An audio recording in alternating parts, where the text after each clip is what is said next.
As Jacob started on his way again, angels of God came to meet him. When Jacob saw them, he exclaimed, "This is God's camp." So he named the place Mahanaim. Then Jacob sent messengers ahead to his brother, Esau, who was living in the region of Seir in the land of Edom. He told them, "Give this message to my master Esau. Humble greetings from your servant Jacob. Until now I have been living with Uncle Laban, and now I own cattle, donkeys, flocks of sheep and goats, and many servants, both men and women. I have sent these messengers to inform my lord of my coming, hoping that you will be friendly to me." After delivering the message, the messengers returned to Jacob and reported, "We met your brother, Esau, and he is already on his way to meet you, with an army of 400 men." Jacob was terrified at the news. He divided his household, along with the flocks and herds and camels, into 2 groups. He thought, if Esau meets one group and attacks it, perhaps the other group can escape.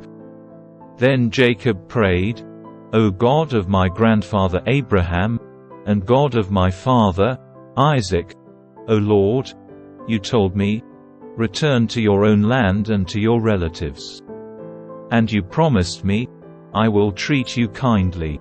I am not worthy of all the unfailing love and faithfulness you have shown to me, your servant.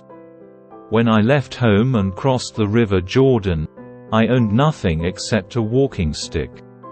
Now my household fills 2 large camps. O Lord, please rescue me from the hand of my brother, Esau. I am afraid that he is coming to attack me, along with my wives and children. But you promised me, 'I will surely treat you kindly, and I will multiply your descendants until they become as numerous as the sands along the seashore, too many to count.' Jacob stayed where he was for the night. Then he selected these gifts from his possessions to present to his brother, Esau, 14,200 female goats, 20 male goats, 200 ewes, 20 rams, 1,530 female camels with their young, 40 cows, 10 bulls, 20 female donkeys, and 10 male donkeys. He divided these animals into herds and assigned each to different servants. Then he told his servants, "Go ahead of me with the animals, but keep some distance between the herds." He gave these instructions to the men leading the first group. "When my brother, Esau, meets you, he will ask, 'Whose servants are you?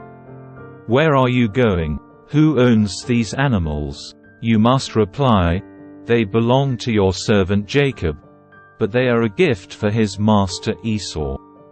Look, he is coming right behind us.'" Jacob gave the same instructions to the second and third herdsmen and to all who followed behind the herds. "You must say the same thing to Esau when you meet him.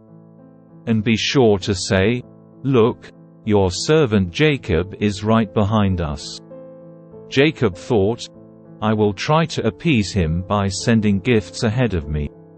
When I see him in person, perhaps he will be friendly to me."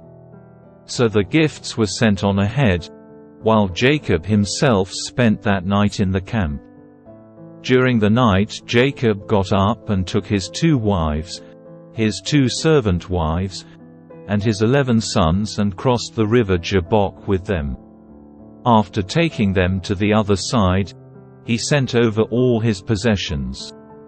This left Jacob all alone in the camp, and a man came and wrestled with him until the dawn began to break. When the man saw that he would not win the match, he touched Jacob's hip and wrenched it out of its socket. Then the man said, "Let me go, for the dawn is breaking." But Jacob said, "I will not let you go unless you bless me. What is your name?" the man asked. He replied, Jacob. Your name will no longer be Jacob, the man told him.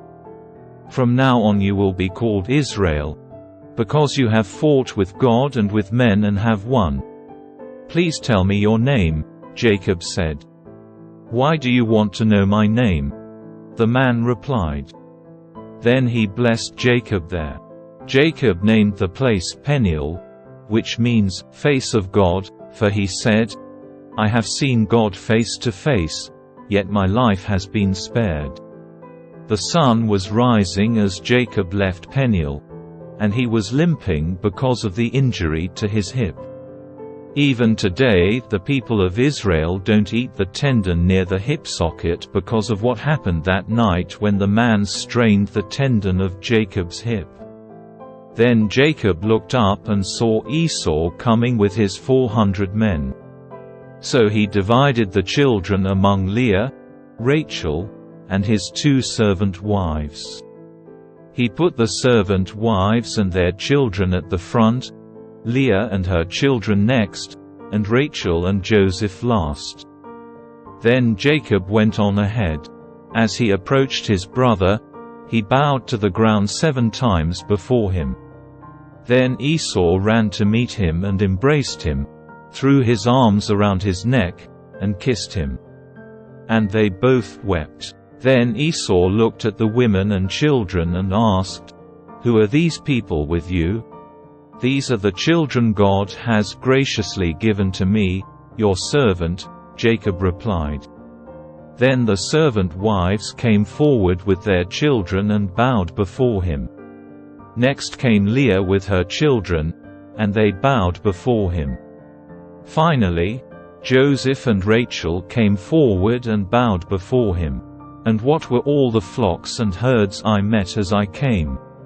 Esau asked. Jacob replied, They are a gift, my lord, to ensure your friendship. My brother, I have plenty, Esau answered. Keep what you have for yourself. But Jacob insisted, No. If I have found favor with you, please accept this gift from me. And what a relief to see your friendly smile. It is like seeing the face of God. Please take this gift I have brought you, for God has been very gracious to me. I have more than enough. And because Jacob insisted, Esau finally accepted the gift. Well, Esau said, Let's be going. I will lead the way. But Jacob replied, You can see, my lord, that some of the children are very young, and the flocks and herds have their young, too. If they are driven too hard, even for one day, all the animals could die. Please, my lord, go ahead of your servant. We will follow slowly, at a pace that is comfortable for the livestock and the children. I will meet you at Seir. All right, Esau said, but at least let me assign some of my men to guide and protect you. Jacob responded, That's not necessary. It's enough that you've received me warmly, my lord.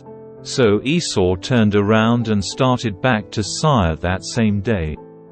Jacob, on the other hand, traveled on to Succoth.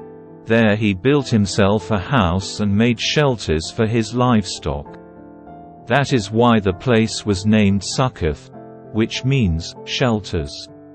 Later, having traveled all the way from Paddan Aram, Jacob arrived safely at the town of Shechem, in the land of Canaan. There he set up camp outside the town. Jacob bought the plot of land where he camped from the family of Hamor, the father of Shechem, for 100 pieces of silver. And there he built an altar and named it El Elohe Israel.